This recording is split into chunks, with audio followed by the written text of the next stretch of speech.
नमो सिद्धाणं नमो आयर्याणं नमो वज्रायाणं नमो लोये सप्तसाहूणम्।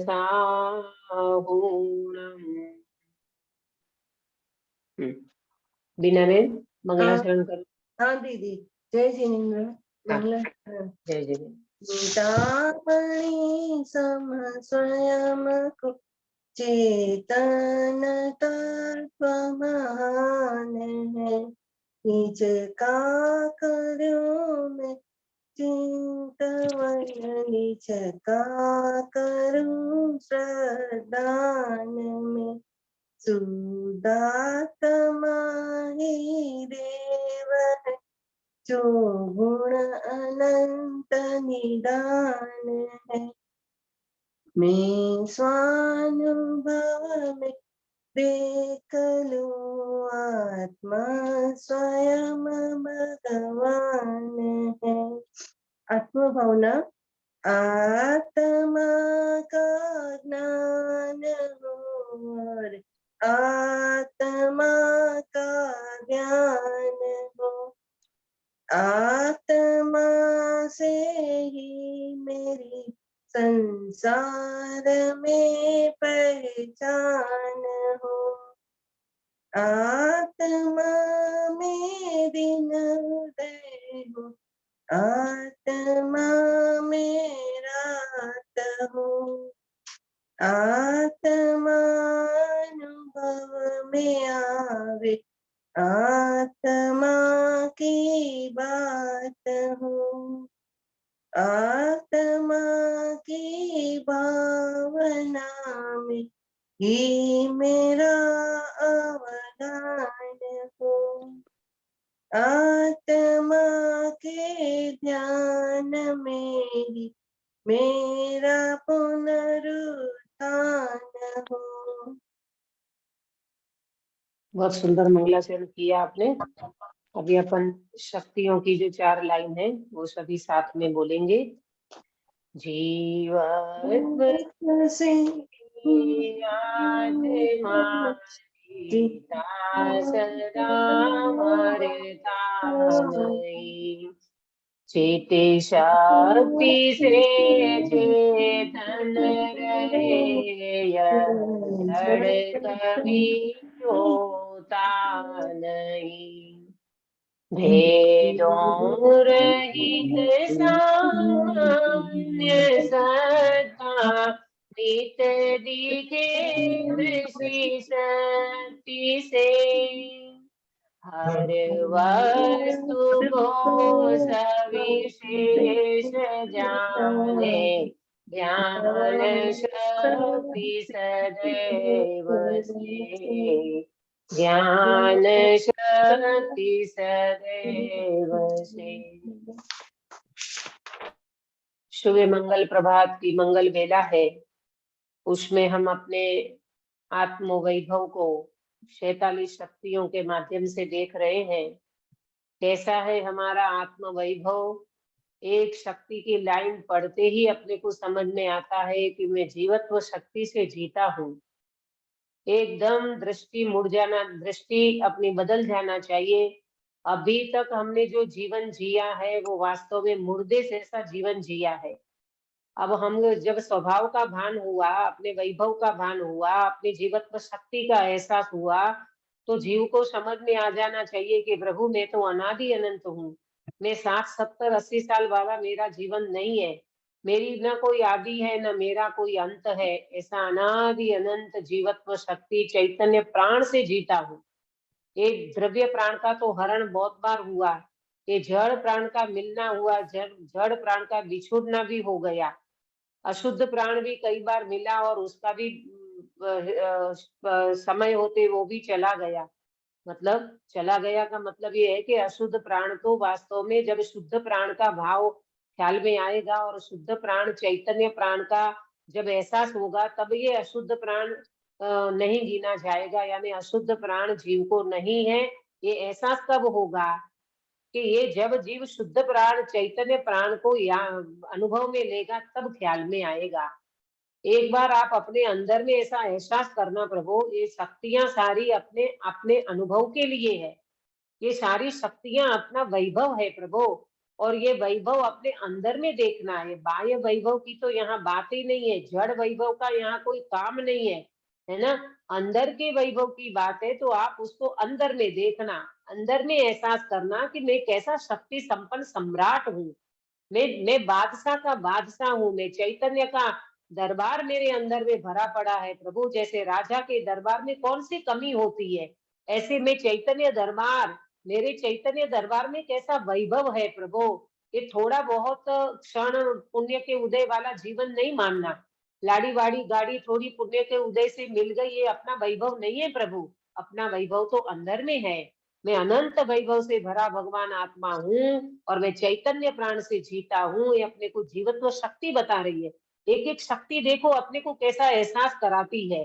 चीटी शक्ति कहती है तू कभी जड़ रूप हुआ ही नहीं है, भले तू शरीर में रहा, भले तू इंद्रियों में रहा, भले तू कर्म के उदय के बीच में रहा, भले तू शुभ शुभ भाव करता रहा, पर प्रभु तू कभी शुभ भाव रूप नहीं हुआ, क्योंकि शुभ भाव मेरी शक्तियों में अंदर एंट्री नहीं है।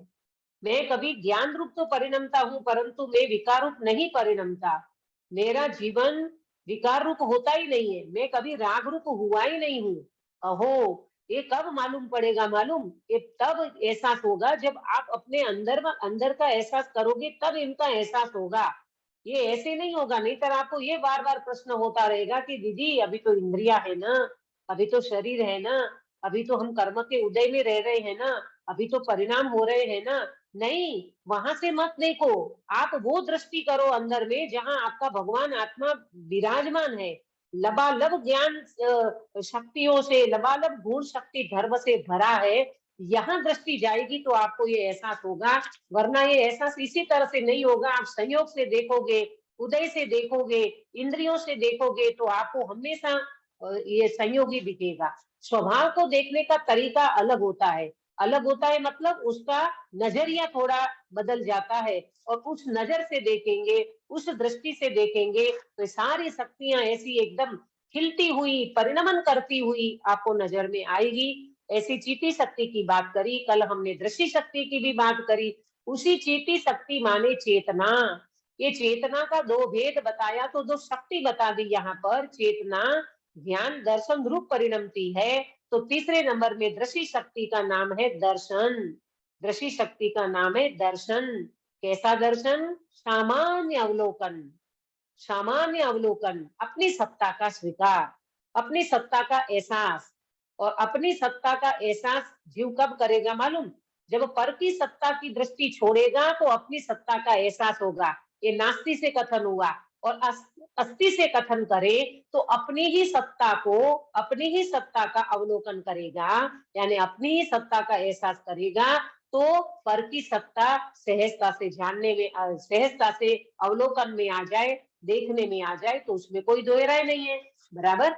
अब ऐसी दृष्टि शक्ति यानी दर्शन शक्ति अभेद एक सत्ता का स्वीकार करती है। देखो प्रभु, हमने कभी अपनी अभेद सत्ता का स्वीकार नहीं किया है। हमने अभेद रूप से शरीर को माना है। मैं तो ये हूँ, मैं तो वासंती दीदी। वासंती दीदी तो शरीर का नाम है प्रभु। तुम वासंती दीदी कब से बन गए? ये तो जन्म हुआ तब से तुम्हारा नाम रखा गया है, ये इसमें तुमने एकत्व कर लिया, इसमें तुम अभेद हो गए। नहीं प्रभु, इसमें अभेद नहीं होना है। अभेद तो अपने आत्मा में होना है। तुम इसको मत देखो, अपनी आत्मा को अभेद रूप से देखो। इसका नाम है दृष्टि शक्ति। आया समझ में सभी को? और इसके बाद ये दर्शन और ध्यान। दृष्टि शक्ति माने दर्शन, और ध्यान शक्ति इसके साथ पैरेलल चलती है। पैरेलल इक्वल चलती है, एक दोनों साथ में होती है। दर्शन शक्ति और ज्ञान शक्ति कभी अलग नहीं हो सकती। लक्षण दोनों के अलग अलग हैं, लक्षण दोनों के अलग अलग हैं, कार्य दोनों के अलग अलग हैं, परंतु शक्ति दोनों अविनाभाव रूप से रहती है। अरे ये दो शक्ति की बात नहीं है प्रभु। एक आत्मा के असंख्य प्रदेश में अनंत शक्तियां उछल रही है, अनंत शक्तियां निर्मल भाव रूपी परिणम रही है, आप ये मत समझना मैं आपको अभी थोड़ी देर में ये शक्ति शुरू करती हूँ, थोड़ी देर में क्या शक्ति ही शुरू कर रहे हैं अपन, ज्ञान शक्ति, उसमें सारी चर्चा आने वाली है। सबसे ज्यादा से ज्यादा पावर वाली तो क्या कहे, समझने के लिए ये ज्ञान शक्ति सबसे ज्यादा महत्व रखती है। अगर ज्ञान शक्ति समझ में आ गई तो सब शक्ति समझ में आ जाएगी। ज्ञान शक्ति, क्योंकि ज्ञान है ना असाधारण, कॉमन नहीं है, ये कोई अलग प्रकार का, कोई विशेष, कोई क्वालिटी वाला है ये ज्ञान, जिसको आज हम समझेंगे। क्या है ज्ञान शक्ति? जिस ज्ञान शक्ति के कारण हमें सब कुछ समझ में आ सकता है, ऐसी ये ज्ञान शक्ति की चर्चा हम कर रहे हैं। ज्ञान शक्ति में दृष्टि शक्ति में बताया निराकार उपयोगमयी दृष्टि शक्ति। अब आई आज ज्ञान शक्ति की परिभाषा नोट करना। साकार उपयोगमयी ज्ञान शक्ति, क्या कहा? साकार उपयोगमयी ज्ञान शक्ति। बराबर, साकार उपयोगमयी ज्ञान शक्ति। साकार माने, अब आपको प्रश्न भी हो सकता है, उसमें आया निराकार अनाकार उपयोगमयी दृष्टि शक्ति, और यहाँ कहते हैं साकार उपयोगमयी ज्ञान शक्ति। साकार का मीनिंग क्या होता है वो भी मैं आपको बता देती हूँ। साकार माने भेद रूप से जानना। साकार माने भेदों को जानना, भिन्न भिन्न पदार्थों को जानना। बराबर, साकार का मतलब यहाँ वो आकार वाला नहीं लेना, इसका मैं 3 मीनिंग और बताऊंगी। पहले इतना नोट करो कि साकार का मीनिंग क्या है। भिन्न भिन्न पदार्थों को जानना, भेदों को जानना, इसका नाम है साकार। बराबर। अब अपन इन साकार में 3 बातें और आपको नोट करना है। देखो पहले समझो आप कि यहाँ आकार की बात करी ना, साकार, आकार सहित। बराबर, आकार सहित का मतलब यहाँ कोई पुद्गल का आकार नहीं लेना है, ध्यान से सुनना। पुद्गल के आकार की बात नहीं है यहाँ, आकार की जो बात है वो अंदर के आकार की बात करेंगे। साकार माने यहाँ आकार में 3 बात को समझना है, 3 बात नोट करना। आकार के बारे में 3 बात को समझो। नंबर 1, आत्मा निरंजन निराकार है। सुना है अच्छा बेटा आपने, आत्मा निरंजन निराकार है। हाँ इसका मतलब आत्मा किसी भी आकार में हो सकती है, है ना? बराबर। अगर कोई आकार नहीं होता है, जिस जैसा शरीर होता है उस आकार में वो ढल जाती है। बराबर, ठीक है। देखो वो आकार में ढल जाती है, वो तो पुद्गल का। ये घड़ी है, ये घड़ी का कोई आकार है ना, ये घड़ी का कोई शेप है ना, आकार है। ठीक है, आत्मा का कोई ऐसा शेप है? नहीं है। ये क्या है? ये पुद्गल है कि ये जीव है? पुद्गल है। पुद्गल कैसा होता है? मूर्तिक होता है, मूर्तिक, जिसमें वर्ण गंध रस स्पर्श होता है। बराबर, उसको पुद्गल कहते हैं, वो मूर्तिक होता है। तो क्या आत्मा मूर्तिक है? आत्मा पुद्गल है? नहीं है। बराबर, ठीक है ना? तो नंबर 1, आत्मा निरंजन निराकार है, इसका मतलब मूर्तिक आकार का उसमें अभाव है, इसीलिए आत्मा निरंजन निराकार है। मैं 3 बात बताऊंगी। पहली बात समझ में आई काश्मीरा बेन? हाँ दीदी। बोलिए। आत्मा निरंजन निराकार है, उसका मतलब किस आत्मा अपेक्षा से? क्या दीदी? मतलब निरंजन निराकार किस अपेक्षा से? इस अपेक्षा से कि उसका मतलब उसका मूर्ति का आकार का उसमें अभाव, मतलब कोई मूर्ति का उसका जैसे पुस्तक का आकार होता है वैसा उसका आकार नहीं होता है। बहुत बढ़िया, बहुत बढ़िया। ये मुझे बताना था कि आत्मा निरंजन निराकार है, ये बात भी हमने सुनी है। तो बोले हाँ, मूर्ति का आकार नहीं है, मूर्ति का आकार का अभाव होने के कारण आत्मा को निरंजन निराकार कहा। बराबर, एक बात हो गई। अब दूसरी बात, यहाँ तो साकार कह रहे हैं ना, निरंजन हाँ, निरंजन का मीनिंग बताती हूँ। निरंजन, अंजन माने कर्म, अंजन माने मेल। किसी भी प्रकार का आत्मा में मेल नहीं है, आत्मा निर्मल है, निरंजन है, कोई अंजन नहीं है, कोई कर्म का मेल नहीं है। तो मैं निरंजन निराकार हूँ। तो मैं मूर्ति का आकार वाला नहीं हूँ, मैं पुद्गल आकार वाला नहीं हूँ। इसीलिए तो आत्मा को क्या कहा? निरंजन निराकार। सुनीता जी समझ में आया? हाँ दीदी। क्या बोला? आत्मा कैसा है? निरंजन निराकार। हाँ, तो कौन सा आकार नहीं है आत्मा में? मूर्ति आकार का अभाव है।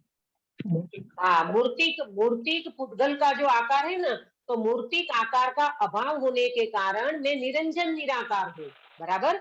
अब अपन आकार की साकार की दो बात करेंगे, आकार साकार, आकार सहित। तो फिर यहाँ आचार्य देव ने इसमें दो अर्थ बताया। आत्मा दूसरे नंबर में आत्मा साकार है। बराबर। अब दूसरा मीनिंग बताती हूँ। आत्मा साकार है तो भेदों को जानने के कारण आत्मा को साकार कहा।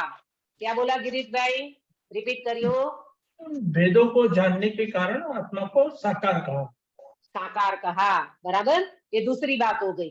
अब तीसरी बात, आत्मा को साकार कहा, ये तीसरी बात। अरूपी असंख्य प्रदेश, अरूपी असंख्य प्रदेशी आकार वाला है, इसीलिए आत्मा को साकार कहा। क्या बोला प्रेमलता जी? अरूपी असंख्य प्रदेशी आकार वाला है, इसीलिए आत्मा को साकार कहा।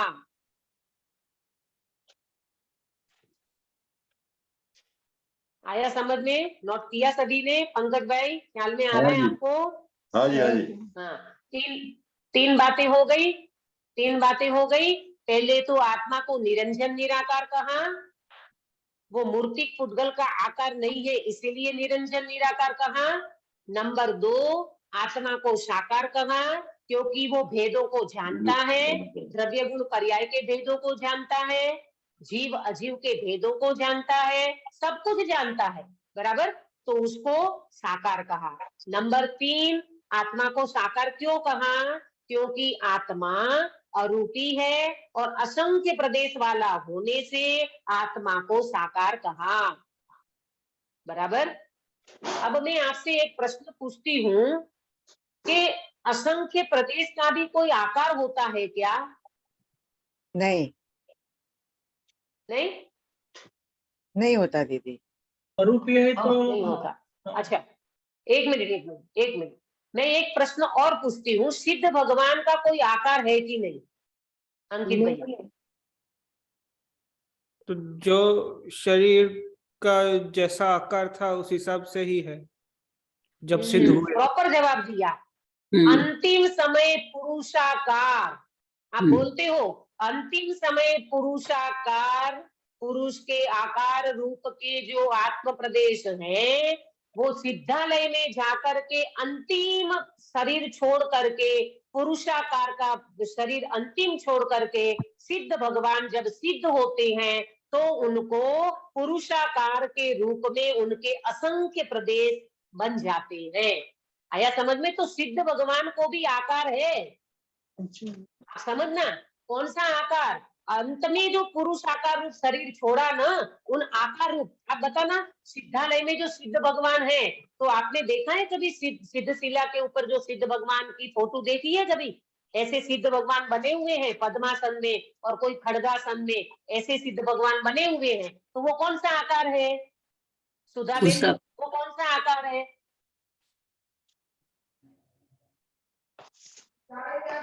अंतिम पुरुषाकार। हाँ, तो अंतिम पुरुषाकार में वो असंख्य प्रदेशों का आकार बन जाता है। शेप रहता है पुरुष के शरीर का, लेकिन प्रदेश है ना वहां पर, तो अंतिम पुरुषाकार में वो सिद्ध भगवान को भी आकार होता है।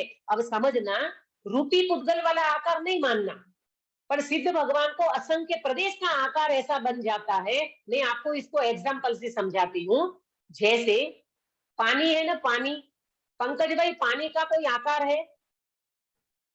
नहीं, पानी का आकार नहीं है, वो जिसमें मिलाएंगे वैसा आकार बन जाएगा। हाँ, आपने तो जवाब ही दे दिया कि पानी का वास्तव में कोई आकार नहीं है। तो फिर वो ही पानी को ग्लास में भरते हैं तो कौन से आकार रूप हो जाता है? ग्लास रूप हो जाता है। ग्लास रूप हो जाता है। कटोरी में भरोगे तो कटोरी के आकार कटोरी रूप रूप। हो जाएगा। हाँ जी। तपेली में रखोगे तो तपेली के तपेली आकार में। रूप हो जाएगा। भगोनी और क्या बोलते जग। कुंज में रखोगे, उसमें जग में रखोगे तो जग के आकार रूप हो जाएगा। तो पानी का आकार पर्टिकुलर कौन सा? बोले कुछ भी नहीं। ऐसे आत्मा का आकार पर्टिकुलर कौन सा? तो बोले कोई भी नहीं। जिस शरीर में जाता है उस आकार रूप हो जाता है, और अंत में अगर पुरुषाकार शरीर छोड़ करके वो सिद्धालय में गया तो अंतिम शरीर को छोड़ता है, उस आकार रूप उनके प्रदेश बन जाते हैं। लेकिन वो आकार जो है वो असंख्य प्रदेश है, वहां पर वो शरीर नहीं है। शरीर का तो यही वो छोड़ के गया है, पर वो असंख्य प्रदेश जो का आकार ये पुरुष आकार रूप बन जाता है। इसीलिए अपने यहाँ या तो खड़गासन में सिद्ध होते हैं या फिर पद्मासन, दो ही आसन है। बराबर आया सभी को समझ में? हाँ। अब देखो एक और एग्जाम्पल, अपन चावल बनाते हैं, चावल बनाती है महिलाएं, चावल बनाते हैं। चावल बनाने के बाद चावल बच जाता है, एक कटोरी जितना चावल बच गया, तो हम क्या करते हैं, कटोरी में वो चावल को निकाल देते हैं, शाम को छौंक लगा लेंगे अथवा कोई चीज में उसका यूज कर लेंगे। तो वो जो चावल बचा ना, वो आपने कटोरी में रख दिया। बराबर, अब शाम का समय हुआ, चोवियार करना है, जल्दी भोजन करना है, तो आपने वो चावल जो कटोरी में रखा था 2-4 घंटे, उस चावल को, कटोरी में जो चावल रखा है उस चावल को आप यूज करने के लिए कटोरी को हाथ में लिया। अब मेरा प्रश्न है कि वो चावल कौन से आकार में है? कटोरी, वही कटोरी के आकार में हो जाएगा। सब मिलके कटोरी के आकार। तो चावल का कोई आकार कटोरी का होता है क्या? नहीं होता। लेकिन उस कटोरी में चावल रखा गया तो वो कटोरी के आकार रूप चावल हो जाता है। बराबर, इसी तरह ये आत्मा का पर्टिकुलर पुद्गल वाला कोई आकार नहीं है। देखो चावल का भी कोई ऐसा कटोरी वाला आकार नहीं होता, लेकिन जिसमें वो रखा जाता है उस आकार रूप वो माना जाता है। इसी तरह ये आत्मा पर्टिकुलर कोई आकार वाला नहीं है, पुद्गल वाला। लेकिन ये असंख्य प्रदेश जो इनके है ना, ये असंख्य प्रदेश जहां अंतिम समय वो सिद्ध होता है, उस आकार रूप ये असंख्य प्रदेश उनके हो जाते हैं। बाकी पुद्गल वाला आकार आत्मा में नहीं समझना। तो 3 बातें समझ में आ गई। पहले तो वो निरंजन निराकार है, उसमें मूर्ति का आकार नहीं है। नंबर 2, भेदों को जानता है इसलिए साकार है। नंबर 3, असंख्य अरूपी असंख्य प्रदेशी वाला है, इसीलिए वे उनको साकार कहते हैं। बराबर, कोई प्रश्न किसी को? दीदी पुद्गल भी तो उसके असंख्य, पुद्गल का आकार कैसे बनता है? उसके भी असंख्य प्रदेश से ही बनता होगा ना? हाँ, पुद्गल का आकार तो उनके प्रदेश से बनता है, परंतु पुद्गल है ना काश्मीराबेन, रूपी होने के कारण उसमें स्पर्श रस गंध वर्ण, देखो पुद्गल में जान तो नहीं है ना, जीव तो नहीं है ना वो।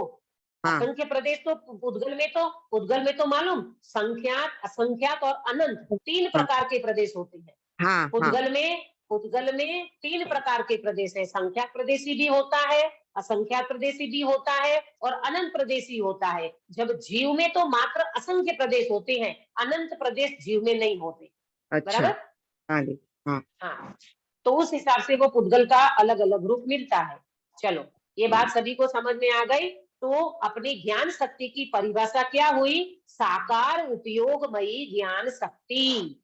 आकार का मीनिंग क्या बताया? आकार माने भेदों को जानना, आकार माने अरूपी असंख्य प्रदेशी आत्मा है, वो भी आकार कहलाता है। बराबर, और आत्मा निरंजन निराकार होने के कारण वो पुद्गल जैसे आकार वाला नहीं है। इतनी बात आपको क्लियर हुई होगी। अब अपन आगे बढ़ते हैं कि ये जो ज्ञान शक्ति जो है, तो वो साकार उपयोगमयी ज्ञान शक्ति की बात हो रही है हमारे। तो ज्ञान शक्ति में अब अपन क्या समझना है कि ये ज्ञान शक्ति किसके पीछे आई मालूम? दृष्टि शक्ति के तुरंत, दृष्टि शक्ति के तुरंत वो ज्ञान शक्ति, दर्शन और ज्ञान दोनों पैरेलल चलते हैं, दोनों अविनाभावी। जहां जहां दर्शन होता है वहां वहां ज्ञान होता ही होता है, परंतु कंडीशन, क्या कंडीशन? नोट करना। छद्मस्थ को छद्मस्थ को दर्शन पूर्वक ज्ञान होता है और अरिहंत भगवान को दर्शन और ज्ञान पैरेलल चलता है, एक समय में होता है। क्या बोला? छद्मस्थ को दर्शन पूर्वक ज्ञान होता है और अरियन भगवान को दोनों पैरेलल चलते हैं, एक साथ ही होता है। हाँ, एक समय में, पैरेलल का मतलब एक समय में। बराबर? देखो भाई, बहुत समझने जैसी बात है। श्वेतांबर में ऐसी मान्यता है लोगों की, क्योंकि वहां से हम आए हैं तो हमें पता है ना, अभ्यास किया है वहां पर। वो ये कहते हैं कि छद्मस्थ को एक समय में ज्ञान, एक समय में दर्शन और एक समय में ज्ञान, ऐसे केवली भगवान को भी एक समय में ज्ञान दर्शन और एक समय में ज्ञान। तो फिर मुझे ये प्रश्न होता है, वो वहां भी मैं ये चर्चा करती थी, फिर हमारे में छद्मस्थ में और अरियंत में अंतर क्या रहा? प्रश्न समझ में आया पंकज भाई, बिना में आपको? हाँ हाँ हाँ जी। क्या क्या क्या समझ में आया? छद्मस्थ को तो अंतर पड़ता है, प्रथम समय में दर्शन और दूसरे समय में ज्ञान। आया समझ में? पैरेलल चलता है का मतलब छद्मस्थ के जीव को, देखो वो अंतर इतना सूक्ष्म है हम पकड़ नहीं सकते, लेकिन अंतर जरूर पड़ता है। और केवली भगवान को केवल ज्ञान केवल दर्शन युगपत चलता है, बिल्कुल एक समय में चलता है, उसमें कोई अंतर नहीं है। अगर छद्मस्थ और केवली भगवान में हम अंतर करेंगे तो भगवान के केवल ज्ञान और केवल दर्शन की महिमा क्या रहेगी? जैसे हम जानते हैं वैसे भगवान जानते हैं, हमारे में भी अंतर पड़ता है, भगवान में भी अंतर पड़ता है। अरे प्रभु, ऐसा नहीं है। अक्सर बेटा बात समझ में आई आपको? हाँ दीदी, समझ में आई। देखो, हमको कोई भी छद्मस्थ जीव होगा, 12वें गुणस्थान तक कोई भी छद्मस्थ जीव होगा, उसको प्रथम समय में दर्शन होगा, पहले सामान्य अवलोकन करेगा और उसके बाद तुरंत उनको ज्ञान होगा। बराबर? ऐसा छद्मस्थ जीव को है। लेकिन भगवान को, जिनने केवल ज्ञान केवल दर्शन प्रकट कर लिया है, ऐसे अरहंत भगवान को गिरीश भाई समय का अंतर नहीं पड़ता, केवल ज्ञान केवल दर्शन युगपत चलता है। उसी समय में केवल ज्ञान, उसी समय में केवल दर्शन, दोनों साथ में होता है, एक ही समय में होता है। ये मान्यता हमारी सही कर लेना चाहिए। अगर अपने अंदर में ये बात पड़ी होगी तो केवली भगवान का अभिनय का दोष लगता है। आया समझ में सुनीता जी? ये अभिनय का दोष लगता है, हमें असाधना कर रहे हैं, हमें पता ही नहीं चलता। जैसा हम अपने को समझते हैं वैसा भगवान को समझते हैं। अरे प्रभु नहीं, उनको केवल ज्ञान केवल दर्शन हो गया है। अच्छा एक बात बताओ, केवली भगवान एक समय की केवल ज्ञान की पर्याय में कितना जानते हैं? अनंत अनंत लोकालोक, तीनों लोग। अरे तीनों लोक को नहीं, लोकालोक को जानते हैं। 3 लोक को तो तुमने ऊर्ध्वलोक, अधोलोक और मध्यलोक बताया, अलोक को नहीं जानते भगवान? जानते हैं ना भगवान। तो अपन भक्ति में बोलते हैं ना सुनीता जी, लोकालोक झलकते जिसमें ऐसा प्रभु का केवल ज्ञान, लीन रहे निज शुद्धात्म में प्रतिक्षण हो आनंद महान। तो इसमें क्या आया? लोकालोक झलकते जिसके केवल ज्ञान में, तो लोक प्लस अलोक। लोक कितना है? 3 लोग, प्रदेश, 3 लोग और 14 राजलोक। उनकी माप की अपेक्षा से 14 राजलोक, और वैसे 3 लोग। और अलोक कितना है सुनीता जी? आलोक तो एक ही अलोक अनंत है। क्षेत्र वाइज अलोक अनंत है। क्षेत्र समझ में? हाँ, अनंत है ना। तो भगवान लोक को भी जानते हैं और अलोक को भी जानते हैं। लोकालोक झलकती जिसमें ऐसा प्रभु का केवल ज्ञान। और बताओ अक्षा बेटा, आप कितना जानते हो अभी? लोकालोक को जानते हो क्या? जितना हमारे समक्ष है उतना ही जानते हैं। अरे अपने तो मति श्रुत ज्ञान इतना कमजोर ज्ञान है ना अक्षा बेटा। पीठ के पीछे क्या है बता सकते हो? तुम्हारी पीठ के पीछे क्या है बताओ। और फिर हम कहें कि जैसा भगवान का ज्ञान दर्शन वैसा हमारा ज्ञान दर्शन। नहीं प्रभु, ये गलती कभी मत करना। हमारा छद्मस्त जीव का प्रथम समय में दर्शन होता है और दूसरे समय में ज्ञान होता है, और केवली भगवान को केवल ज्ञान केवल दर्शन युगपत होता है, एक ही समय में होता है। ये तीन काल में परम सत्य बात है, हम समझे, स्वीकारें और अपनी मान्यता को निकालें। बराबर आया समझ में? तो बात क्या चल रही थी? बात चल रही थी? बात ये चल रही थी कि ये जो ज्ञान है ना, ज्ञान दर्शन शक्ति और फिर तुरंत आई ज्ञान शक्ति। बराबर, तो दर्शन और ज्ञान छद्मस्त को क्रम से होता है, और दर्शन और ज्ञान केवली भगवान को, अर्यंत भगवान को युगपत होता है। ये बात मुझे बतानी थी, ये पॉइंट आप नोट कर लेना, कभी भी गलती मत करना कि भगवान को भी एक समय में केवल ज्ञान, एक समय में केवल दर्शन, वहां समय का भेद नहीं है, एक ही समय में केवल ज्ञान केवल दर्शन भगवान को होता है। बराबर, आगे चलेंगे। दीदी जैसे वो कई बार मनुष्य को भी जैसे बोलते हैं ना, छठी इंद्रिय से ज्ञान थयु, छठी इंद्रिय से ज्ञान थयु। छठी इंद्रिय माने क्या मालूम? हाँ, छठी इंद्रिय माने पंकज भाई मन को छठी इंद्रिय कहा। हाँ, जैसे मैं बताती हूँ आपको, जैसे 5 इंद्रियां है ना, 5 इंद्रियां है ना, आंख कान नाक और ये जीवा और ये सब 5 है, और छठी इंद्रिय माने मन। तो मन से व्यक्ति ज्ञान करता है, माने मन के माध्यम से समझता है। अच्छा, बराबर। तो वो मन समय दोनों चीजें एक साथ में दिखती है कि क्रम में दिखती है? पहले दर्शन होता है, क्रम में। हाँ, वो समय पहले दर्शन होता है फिर ज्ञान होता है। हाँ बिल्कुल। अभी जो देखो पंकज भाई, अभी प्रैक्टिकल करें अपन अभी सामान्य अवलोकन करते हैं। सामान्य अवलोकन पंकज भाई इतना सूक्ष्म है ना, ये दर्शन गुण इतना सूक्ष्म है कि वो अपने को तो पता ही नहीं चलता। अपने को ऐसा लगता है हमने तो दर्शन कहाँ किया, हमको तो ज्ञान हुआ। देखो जैसे मैं आपको बताऊं, ये घड़ी है, बराबर, ये घड़ी का पहले हमने सामान्य अवलोकन किया, ये घड़ी का दर्शन किया, सामान्य अवलोकन किया। सामान्य अवलोकन करते ही तुरंत अपने को सामान्य ज्ञान मतलब ज्ञान होता है, तो अपने को वो दर्शन जो है ना वो पकड़ में नहीं आता, और सीधा ज्ञान होता है कि ये घड़ी है। हमने कहा ये क्या है, तो आप बोलोगे ये घड़ी है। तो ये घड़ी है ना, ऐसा आपने जाना ना, उनसे पहले आपको दर्शन हो गया। हाँ, पर छद्मस्त को ये दर्शन इतना सूक्ष्म है कि पकड़ में नहीं आता, वो केवल ज्ञान गम्य है। इसीलिए ये बात को सत्ता मात्र का स्वीकार करना, ऐसा आचार्य देव ने इसमें लिखा है कि सत्ता मात्र का अवलोकन करता है, भेद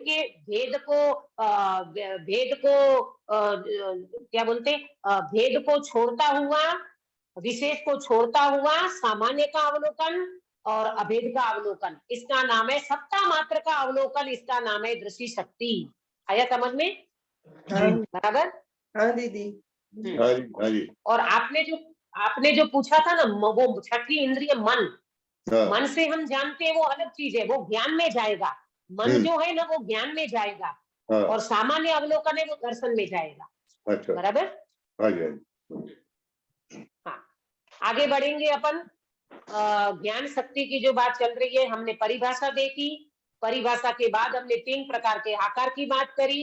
आकार की बात करते हुए आचार्य देव कहती है दर्शन शक्ति के बाद तुरंत ज्ञान शक्ति आई। इसका मतलब कि दर्शन और ज्ञान दोनों पैरेलल चलते हैं, दोनों पैरेलल चलते हैं। देखो सुनो, कितनी मजे की बात है।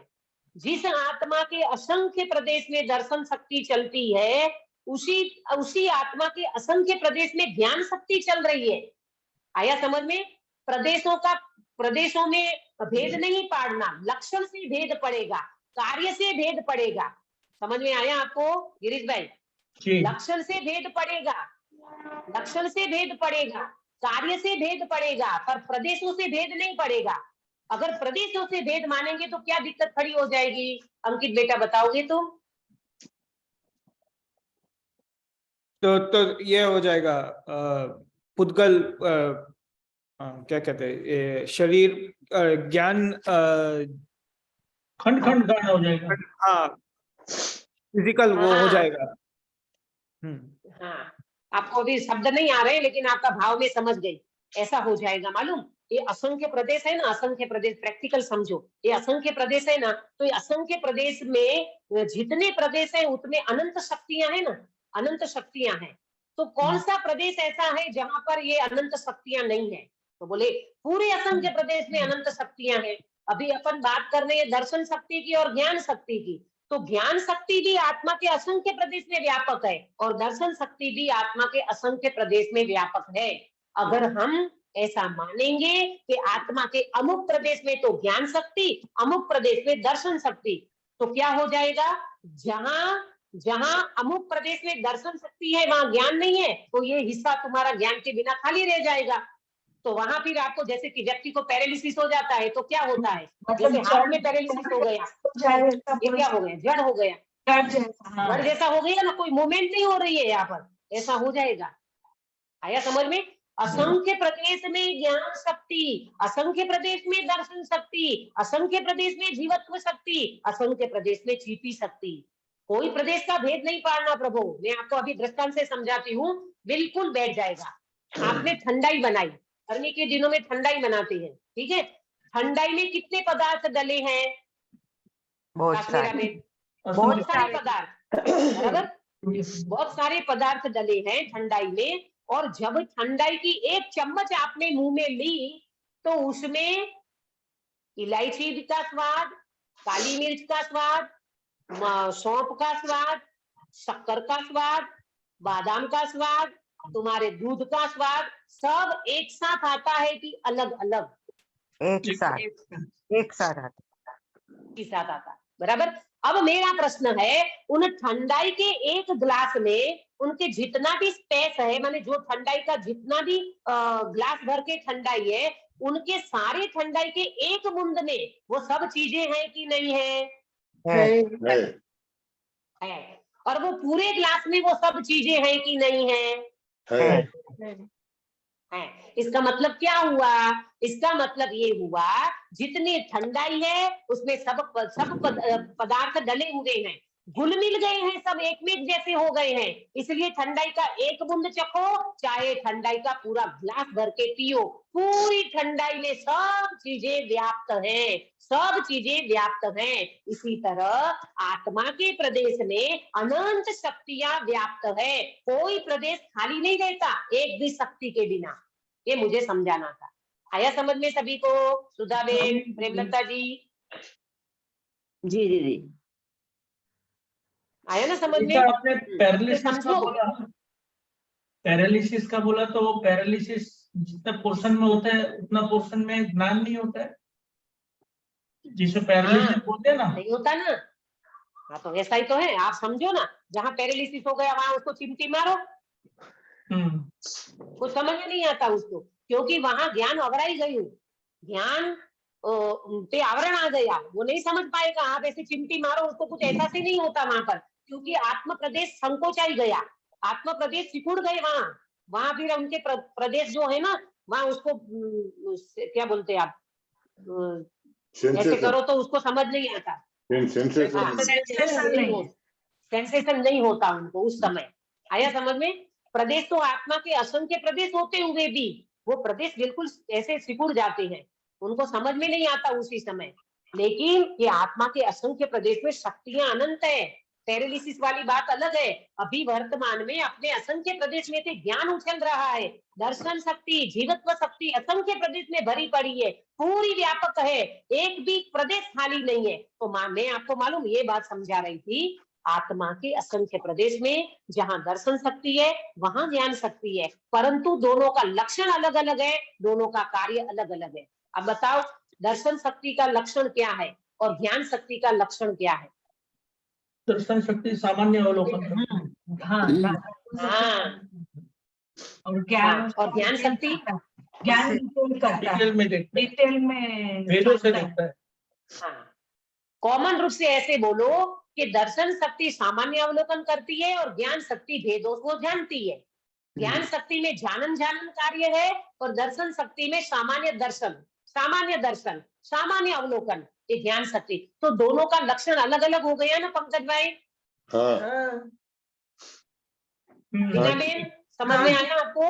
आया ना समझ में? देखो हाँ। दर्शन शक्ति का कार्य है सामान्य अवलोकन करना, इनका हाँ। लक्षण कहो, कार्य कहो, और ज्ञान शक्ति का कार्य और लक्षण है जानना जानना जानना, बराबर। तो दोनों का कार्य अलग हो गया, लक्षण दोनों का अलग अलग हो गया, परंतु जिस प्रदेश में दर्शन शक्ति है उसी प्रदेश में ज्ञान शक्ति है, ये मुझे बताना था। बराबर। अजब गजब की ये चैतन्य चमत्कार शक्ति है, आप कल्पना कर सकते हो। जिस प्रदेश में ज्ञान शक्ति है उसी प्रदेश में दर्शन शक्ति।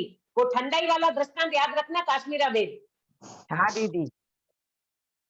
जिस घूट में, जिस चम्मच के जो आपने ली, उस चम्मच की घूट में, उस चम्मच की एक बूंद में जो काली मिर्च है, वही शक्कर, वही दूध, वही सौंफ, वही बादाम, वही सब कुछ। हाँ। बोलो है कि नहीं? हाँ है। है ना? एक बूंद चखते हो तो सारी चीजें आ जाती है अभेद रूप से। इसी तरह भगवान कहते हैं तुम एक भगवान आत्मा का एहसास करोगे ना, आत्मा का एहसास करोगे तो अनंत शक्ति से भरा हुआ लबालब भगवान आत्मा एक समय की पर्याय में अनुभव में आ जाएगा। उसमें दर्शी शक्ति भी होगी, जीवत्व शक्ति की भी होगी, ज्ञान शक्ति भी होगी, अनंत शक्तियां अनुभव में आती है। आया समझ में? ये है ज्ञान शक्ति का कमाल। ये ज्ञान शक्ति जानती है, ये अनंत शक्ति का एहसास होता है। वो जानता कौन है? ज्ञान। ज्ञान शक्ति। इसीलिए ज्ञान शक्ति बहुत जबरदस्त ज्ञान शक्ति है, चमत्कारी ज्ञान शक्ति है। इस ज्ञान शक्ति ने कमाल कर दिया। इतनी सारी ज्ञान, इतनी सारे अनुभव में आने वाले गुण शक्ति धर्म को अगर जानने वाली हो तो स्वपर प्रकाशक स्वभाव ज्ञान शक्ति का है, दर्शन शक्ति का समझ में नहीं आता है तो उसमें भी स्वपर, पर वो अपनी पकड़ में नहीं आता। ज्ञान पकड़ लेता है कि मैं ज्ञान स्वभावी भगवान आत्मा हूँ। ये दिन है, ये रात है, ये सूर्योदय हुआ और सूर्यास्त हुआ, ये आज ये तारीख है और आज ये बार है, कौन जानता है?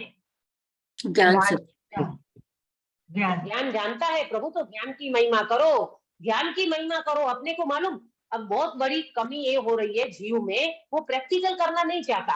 वो ज्ञान को कहीं और खोजता है, शास्त्र में से खोजता है, गुरु में से खोजता है। कि कोई भी व्यक्ति को पूछो तो वो कहेगा अरे दीदी ज्ञान तो आपसे मिलता है, आप अगर हमको शक्तियां नहीं पढ़ाते तो हमको थोड़ी ना शक्ति समझ में आती। अच्छा तो दीदी से शक्ति समझ में आई आपको? मैं समझा रही हूँ इसलिए समझ में आता है कि आप समझ के पिंड हो, इसीलिए समझ में आता है। बोलो सुधाबेन। समझ के पिंड है इसके लिए समझ में आता है। सुधाबेन नहीं है। अरे आप समझ के पिंड हो प्रभु, हम तो निमित्त मात्र है, हम वास्तव में आपको कुछ नहीं समझा सकते। ये तो हमारा राग है इसलिए बैठ जाते हैं, वरना समझाने वाले हम होते ही नहीं है प्रभु। आप भी अकर्ता हो, हम भी अकर्ता हैं। हम अपनी समझ से समझा रहे हैं, आप अपनी समझ से समझ रहे हो। इसमें खरेखर कोई भी दो राय नहीं है कि किसी व्यक्ति से हमें समझ में आता है। ये बात अंदर में उतरना बहुत तकलीफ वाला काम पड़ता है जीव को। जब हम कहें ना गुरु से ज्ञान नहीं होता तो ऐसा हो जाता है, अरे गुरु से ज्ञान नहीं होता, शास्त्र से ज्ञान नहीं होता। नहीं होता शास्त्र से ज्ञान। अगर शास्त्र से ज्ञान हो जाता ना, शास्त्र से ज्ञान हो जाता तो हमने पूर्व में कितनी बार शास्त्र पढ़ के आए? बोलो कितनी बार कितना शास्त्र पढ़ा? 11 अंग नव पूर्व का ज्ञान किया, फिर भी जीव अज्ञानी ही रह गया। आगम में इस ज्ञान को अज्ञान कहा, फिर भी मैं तो सहज ज्ञान से भरा रहा। क्या गजब की बातें है प्रभु।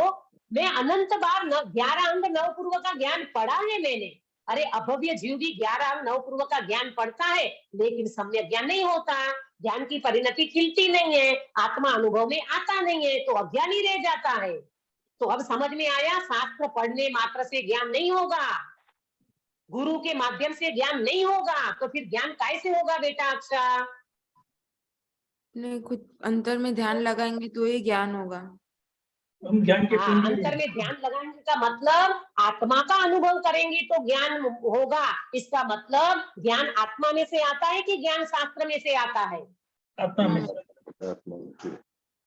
ज्ञान में ही आत्मा। ज्ञान ये इंद्रियों से आप कान से सुन रहे हो कि ज्ञान से जान रहे हो? ज्ञान से जान रहे हैं। आप आंखों से देख रहे हो कि ज्ञान से देख रहे हो? ज्ञान से ही जान रहे हैं। मैंने जब 47 शक्तियां शुरू की थी ना दहीसर में, बहुत समय पहले की, अभी 22 साल पूरा होगा मेरे परिवर्तन को, उससे बहुत पहले समय की बात है, हो सकता है 30 एक साल हो गए, 35 साल, पता नहीं, बहुत समय। एक मैंने घड़ी का दृष्टांत दे, ये घड़ी का आकार हुआ, घड़ी के आकार रूप आपका ज्ञान हुआ। ये घड़ी किसमें जानने में आई? ज्ञान में। ज्ञान में। ये घड़ी को किसने जाना? ज्ञान ने जाना। बॉडी ने तो नहीं जाना, ज्ञान ने जाना।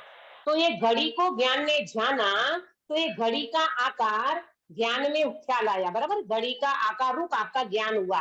तो ये घड़ी का ज्ञान हुआ कि ज्ञान का ज्ञान हुआ? ज्ञान का ज्ञान। अगर घड़ी का ज्ञान होता, घड़ी के आकार आपके ज्ञान में आ जाता, तो घड़ी आपके ज्ञान में घुस जाना चाहिए, घुसी तो नहीं, ये तो बाहर रह गई। लेकिन इस एक घड़ी के आकार का जो ज्ञान हुआ वो आपके ज्ञान में हुआ ना, कि घड़ी में इतना बजा है, समय हो रहा है, घड़ी इस आकार की है। ये जितना भी कुछ ज्ञान हुआ वो घड़ी को जानते ज्ञान यहाँ हुआ ना, ज्ञान घड़ी में नहीं हुआ। घड़ी का ज्ञान हुआ लेकिन घड़ी में ज्ञान नहीं हुआ, ज्ञान तो ज्ञान में हुआ। घड़ी का ज्ञान ज्ञान में हुआ, घड़ी को ज्ञान ने जाना, तो वास्तव में ज्ञान ने घड़ी को जाना कि ज्ञान को जाना? ज्ञान को जाना, घड़ी को नहीं जाना, ज्ञान को ही जाना है। लेकिन अनादिकाल से ऐसा लगता है मैंने इनको जाना। नहीं, इन सबको जानने वाले ज्ञान ने अपने को जाना। आया समझ में? ज्ञान वास्तव में पर को जाने नहीं सकता है, पर का तो मात्र प्रतिभास होता है। घड़ी का तो मात्र प्रतिभास हुआ ज्ञान में, मात्र प्रतिभास है ज्ञान का, घड़ी का मात्र प्रतिभास है ज्ञान में। ज्ञान तो वास्तव में अपने ज्ञान को ही जानता है, ज्ञान ज्ञेयों को जानता है, मात्र कहने की बात है, उच्चार की बात है। लोकालोक को भगवान नहीं जानते, ज्ञान भगवान अपने ज्ञान को ही जानते हैं, परंतु स्वपर प्रकाशक स्वभाव होने के कारण पर का प्रतिभास हो जाता है। बस इतना लेना, पर का प्रतिभास हो जाता है, पर अपने ज्ञान में आता नहीं है। मेरे ज्ञान में पर नहीं आता, पर का प्रतिभास हो जाता है, परंतु स्वपर प्रकाशक ज्ञान का स्वभाव होने के कारण ऐसा कहा जाता है कि मैंने पर को जाना। वास्तव में हर कोई जीव अपने आत्मा को ही जानता है, ज्ञान को ही जानता है। ये बात को अपने को समझना चाहिए। तो बात ये हो रही है कि शास्त्र से ज्ञान नहीं होता, गुरु से ज्ञान नहीं होता, इंद्रियों से ज्ञान नहीं होता, तो फिर ज्ञान कैसे होता है? ज्ञान अपने आत्मा से होता है, अपने ज्ञान से होता है। अब अपन जब गुरुवार को मिलेंगे, समय हो रहा है, तब हम चर्चा करेंगे। अगर इंद्रियों से ज्ञान होता ऐसा हम मान ले तो क्या दिक्कत खड़ी होती? प्रश्न ध्यान में रखना, इंद्रियों से ज्ञान होता तो क्या दिक्कत खड़ी होती है? चर्चा में गुरुवार को करूंगी। गुरुवार, शुक्रवार, शनिवार 3 दिन जो अपने को मिलते हैं ना, उसमें मैं चर्चा करने वाली हूँ कि इंद्रियों से ज्ञान होता है, जो बहुत अंदर में फंस गई है ना बात, उसका ऑपरेशन करेंगे। बराबर? आपको बिल्कुल समझ में आएगा। हाँ बोलो बेटा। अच्छा, तो हमने जो अपना नए में पढ़ा था वो पूरा दर्शन शक्ति और ज्ञान शक्ति में आ जाएगा, मतलब वो यूज दर्शन शक्ति और ज्ञान शक्ति से ही हो जाएगा। उसमें भी हमने पढ़ा था ना, भेद करते जाते हैं उद्गल का और फिर जीव से समझ। हाँ सही, बिल्कुल ठीक कहा आपने कि वो जो नए हमने पढ़े थे, नए भी एक ज्ञान की ही पर्याय है बेटा। नए क्या है? सम्यक ज्ञान की पर्याय है, श्रुत ज्ञान की पर्याय है। तो ये सारी चीजें ज्ञान में घटित होती है। भेद करते करते हम अभेद की ओर जाते हैं, है ना? तो ये सारी चीजें ज्ञान में समा जाती है। दर्शन तो एक सामान्य अवलोकन मात्र है, परंतु ज्ञान मुख्य रूप से है, उसमें ये सारी बातें आ जाती है। बराबर? तो इस तरह से हमने आज ज्ञान शक्ति को समझा है, परंतु पूरी नहीं हुई है, अभी बहुत सारे बिंदु इसमें बाकी है। उसकी चर्चा अपन गुरुवार को करेंगे। और आप ये बात समझ के चलना कि जो शक्तियां चल रही है ना, उसमें आप अपना प्रैक्टिकल करना। आप अंदर बैठो, अंदर उपयोग को अंदर बिठाओ और अंदर में देखने का एहसास करो, तो आपको सही में इतना मजा आएगा, इतना आनंद आएगा। आपको ऐसा लगेगा प्रभु मैं तो उछल गया, इन शक्तियों से मैं भर गया हूँ, इन शक्तियों से मैं भर गया प्रभु, मुझे अभी तक पता नहीं था, आज मुझे अनुभव में आ गया कि हो मैं तो अनंत शक्ति का भंडार भगवान हूँ। ऐसा आपको एहसास होगा। इसलिए आचार्य देव अपने को बार बार कहते हैं, तू एक बार अंदर देख, अंदर देख, अंदर देख। ऐसे अपने स्वभाव को देखने का हम सब अभ्यास करें और अपने मोक्ष मार्ग को प्रशस्त करें। इस मंगल भावना के साथ अभी की बात को विराम देती हूँ। अगले गुरुवार को जब हम मिलेंगे तो अंकित भैया आप मंगलाचरण करोगे? हाँ। निज निधि निज में बताई है अनंत उपकार है, इसके लिए जिन वाणी माँ को वंदना शतवार है, वंदना शतवार है। गिरीश भाई कायो सर कराइए। जय जयेंद्र। नमो ओरियंताणं नमो सिद्धाणं नमो आर्याणं नमो वज्राणं नमो लोहे सवसाणं। नमो ओरियंताणं नमो सिद्धाणं नमो आर्याणं नमो वज्राणं नमो लोहे सवसाणं। नमो ओरियंताणं नमो सिद्धाणं नमो आर्याणं नमो वज्राणं नमो लोहे सवसाणं। नमो ओरियंताणं नमो सिद्धाणं नमो आर्याणं नमो वज्राणं नमो लोहे सवसाणं।